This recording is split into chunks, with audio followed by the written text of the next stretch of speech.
Welcome back to another episode of Hey Fam with Dr. SAMiAm, featuring Dr. Sabrine Mutawali, bringing you the best in educational tips to help you and your students thrive.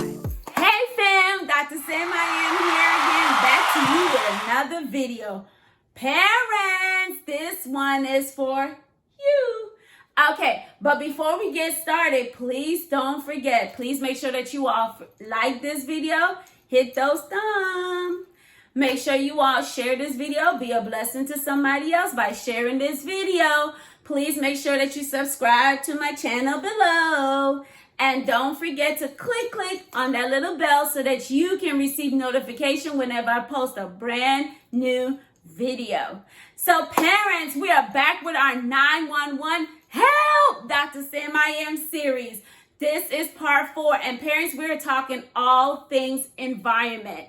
How are we, or what do we need to include when we are building our in-home classroom, okay? So again, this is going to be for the education of our beautiful babies as they are remote learning, or if you decided to place them in the virtual academy.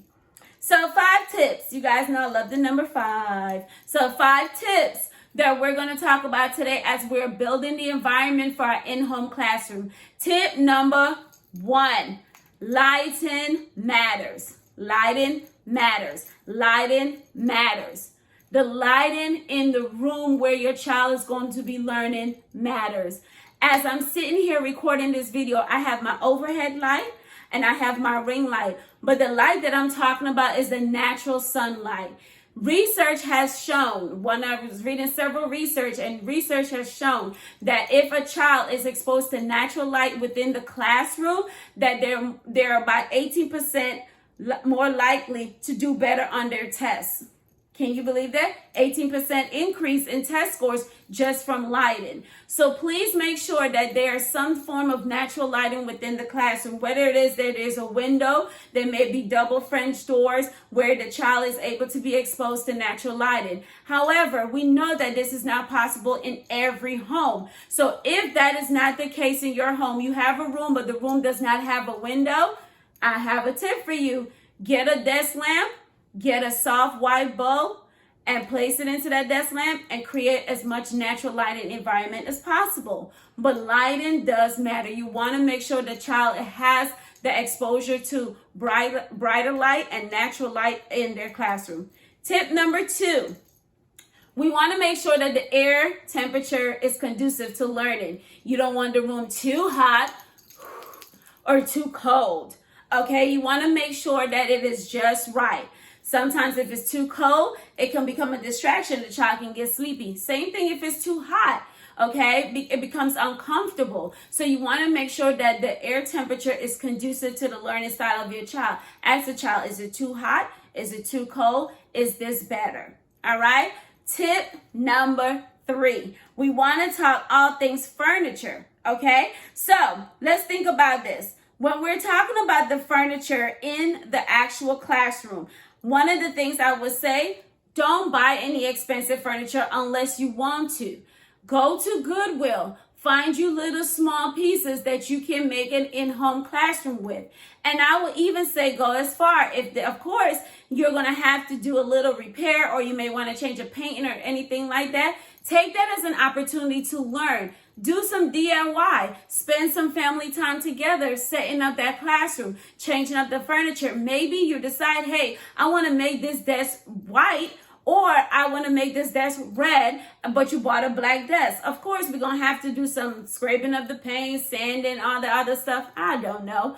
But you want to make sure that you do this together. It's a perfect DIY opportunity when you purchase items that are secondhand, so you and your family, and even also a perfect time for you to have family time together. So furniture matters. You want to find a comfortable chair, want to find a level desk, something that you know is not too high, is not too low, and something that comes right to about the middle that they're able to even, lean on, can sit back in, and so forth and so on. But again, comfortable furniture. You want to make the learning environment as comfortable and as learning so that they can meet all the learning needs.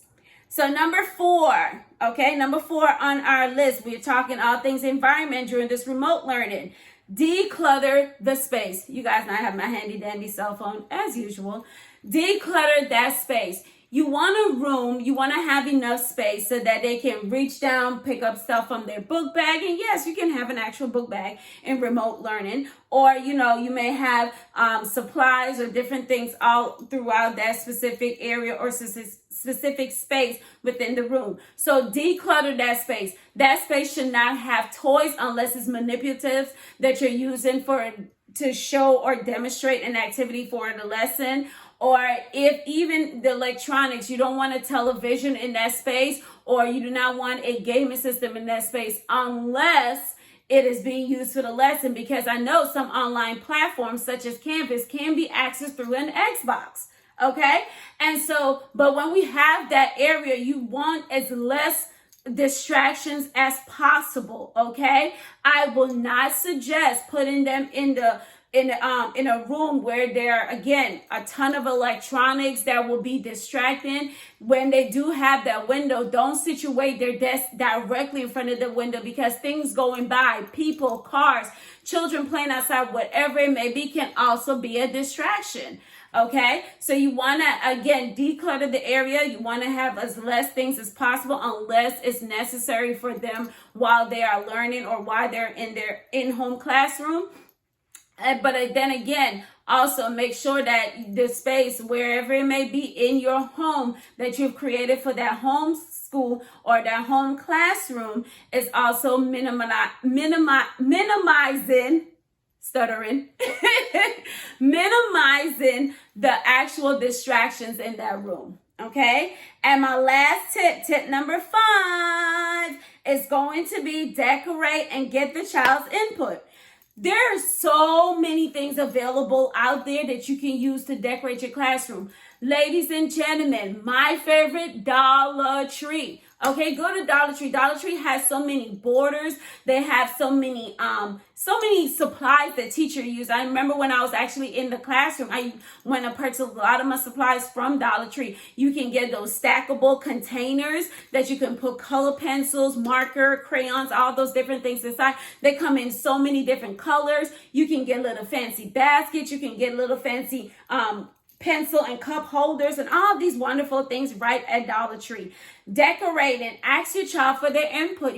What color scheme are we going to go with? What kind of design patterns are we going to go with? Okay, because remember, they're the ones who have to sit and look at those different things while they're learning. So you want to have their input as far as decorating is concerned in their in-home classroom. Also, there are so many different types of tools and paints that you can use. There is chalk paint, there's a whiteboard paint, and both of those you can find at Lowe's. You probably can find it also at Home Depot or Walmart or wherever it is that you shop. But I know for a fact that you can find those at Lowe's because that's where I purchased it from. So you can definitely get some chalk paint a part of the wall so that you're able to demonstrate, or even have your child being able to write. And you can use, again, there's the dry erase paint that you can paint on the wall, and it does come out clear. And then you can get dry erase markers to write on there, or you can use the chalk paint if you're old school. And I actually like the chalk paint. I think it's pretty cool to use chalk.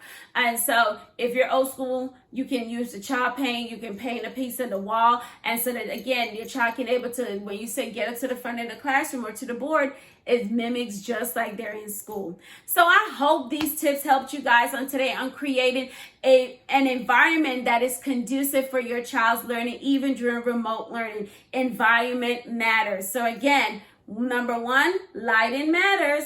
You need some natural light. Number 2, the temperature is definitely important. Number 3, please make sure, Lord, I can't count, y'all. 3. Number 3, please make sure that you are definitely making sure that the furniture that you purchase is comfortable. And again, I wouldn't say, spend a lot of money on brand new furniture and all these different things. Be creative. Use your imagination. Number 4, make sure that you declutter that space. Have a space where there's minimal distraction. And number 5, make sure that you decorate that space. So before we get off of this particular video. Of course, I always want to bring you an educational quote. And the quote for today comes from the late, great Albert Einstein. And he said, education is not the learning of facts, but the training of the mind to think. Parents, you got this. Go be great. Create that environment, that learning space for your child, and enjoy your time together. We know that these are unprecedented times. You're uncomfortable. It's not easy, but remember, your teachers, your administrator, your school district, we got you. And we're going to do whatever is necessary to ensure the success of your child. Love you guys. Have a great day and see you next Tuesday.